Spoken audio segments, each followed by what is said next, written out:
Let's start maybe with let's start with anxiety. How Mm, so I listened to your some of your share. You said you have been dealing with it since you were a teenager. Is that mm-hmm. correct? And Yeah, how has it changed over yeah. years for you? It's changed a lot. I was, as a young teen in early 20s, it's such a tumultuous time where you're in school and there's school pressures and, then you're looking into college and then that whole college pressures and stuff like that to do well. And, um,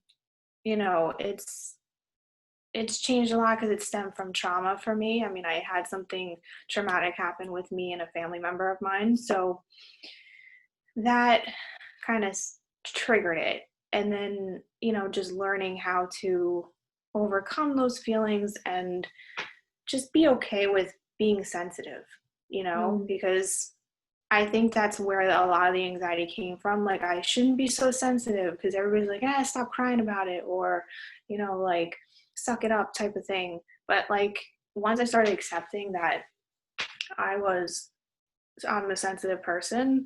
I mean, granted, like, it wasn't overnight or anything. So, but I'm saying like 10 plus years of like working on myself, going to therapy and like doing things that I enjoy and finding things that new things that I enjoy and stuff like that. So it's taken a long time, but I'm nowhere near where I was when I was younger, Mm. which is good. And when did you start writing your book? How old were you? Mm, so it was, when did I start? Well, I've always wanted to write it, but it Mm. took me 4.5 years to do it. So maybe I was 25, 26, I guess, when I started. And then I literally just finished last year. But you still had all the anxiety issues and you were not confident about it, but you were still writing it. No, I mean, I had, you know, it's, I realize that people are jumping in and like, my anxiety back when I was a teen and in my 20s, like, I used to be on medication when I was younger. I'm Mm. no longer on that. Who I am now, I'm so much more confident and so much more grounded than I was back then. I have my moments, but to me, um, it's very situational for me. So if I'm like, Mm. if I have like a lot going on, then I get, I overthink and it's anxious, and then I get overwhelmed and stuff like that. That's kind of where it is now. So I'm still, so like, I feel like my anxiety changes with me. You know what I mean? Mhm. Like, That's it's beautiful. not, yeah, like, yeah, but it's not the same from back then till now. So it's like anxieties I had back then don't bother me now. You know what I Mm. mean? So it kind of, but I don't see it necessarily as a bad thing anymore. Like, I see it as like, it took me a long time to see it as a gift, honestly. Can you share a little bit about that? Because I heard that you saying that as well, and then on the other podcast, I think it was. Yeah. So when I say it's a gift, and I'm not saying like, oh, I enjoy the anxiety. Like, No, no, like, you it appreciate the sucks. experience, But probably.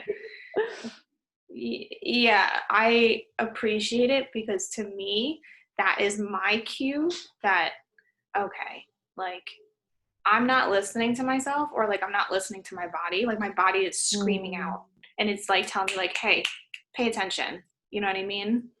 So that's why I see it as a gift. I see it as like a time to reset and reground and get back to, level. Mm-hmm. So I use it as like my leveling tool almost, like, and I start like reevaluating what's going on in my life, what is not good, what is good, what I need to keep doing to make me feel good. So um, it's kind of where I'm at with that. That's beautiful. I've never actually heard that Yeah. people would say, like, like you grow, like it grows not with you, but like you said, it Mm-hmm. evolves and you evolve, and like what Mm-hmm. you were sad about or anxious a long time ago, it doesn't doesn't matter anymore. What were Yeah. your, so you mentioned some tools that you're using now. Do you remember, like, over all this time, what have been maybe 5 of your, like, the best tools that always worked? Like Is staples. there Yeah. anything? Exercise is number one for me. Mm. I did, because you know what, I had medication and I didn't, like, I was on Xanax and I had Zoloft and I was on a bunch of shit I was switching from. What I didn't like is that it made me very numb to my emotions and to what was going on. So um, eventually, going through therapy, it really wasn't the therapist, it was more the psychiatrist, that I just felt like, well, some of the therapists too at the time, but it was a bad thing that I was like emotional in my Mm. sessions, and or whatever feeling I was feeling. And I was like, why are they seeing this as a negative? Like, so eventually I got very sick of it. And I talk about it in my book, but I said to a psychiatrist, like, I flipped out because, like, I noticed he didn't even look up to speak to me like eye to eye the entire time. And I was like, you really don't care, do you? Like, you don't give a shit what I do after this or whatever, you know, like, just trying to make a point. And I just, like, I was like, if I want to feel, I want to feel. Like, I don't want to Mm. be like guilted or like told it's not good to cry or it's not good to be angry or whatever. Like, so I got very, it was like such a huge epiphany moment where I was like, fuck this shit. I'm not taking medicine anymore. Like, I did it, obviously, like, I told my doctors, I just didn't go off of it, but Mm. they were like, oh, I don't think that's a good idea. I'm like, no, okay, watch me. So it was scary, but Yeah. I was like, I had this, like, I don't like this. I feel like me and Gary Vee had that same, like, bravado feeling, like, you're gonna tell me no, I'm gonna prove you wrong, you know? So it's like, I was like, oh, okay. But yeah, so exercise was huge for me. Mhm. Um, that became like a natural Xanax to me, because you get like the natural endorphins and stuff Yeah. like that. So um, that changed my life. So from that one, um, exercise is one. Actually, changing my eating habits is another. Um, Not that I'm like super vegan or anything like that. I eat meat, but I eat cleaner. Like, I don't eat like Mhm. junk food and stuff like that. I'm very cognizant of to what I put in my body. I don't drink caffeine.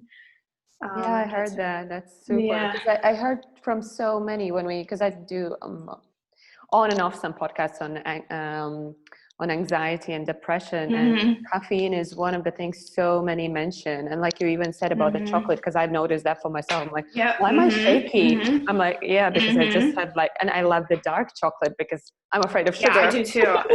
Yeah, I like dark chocolate too. But for me, I will take little pieces of it when I'm craving it. But Hmm. like, yeah, I'm also not a sweet person, so I have that going for me. Like, I don't eat sweets, That's so it's very super. rare. Yeah. Uh-huh.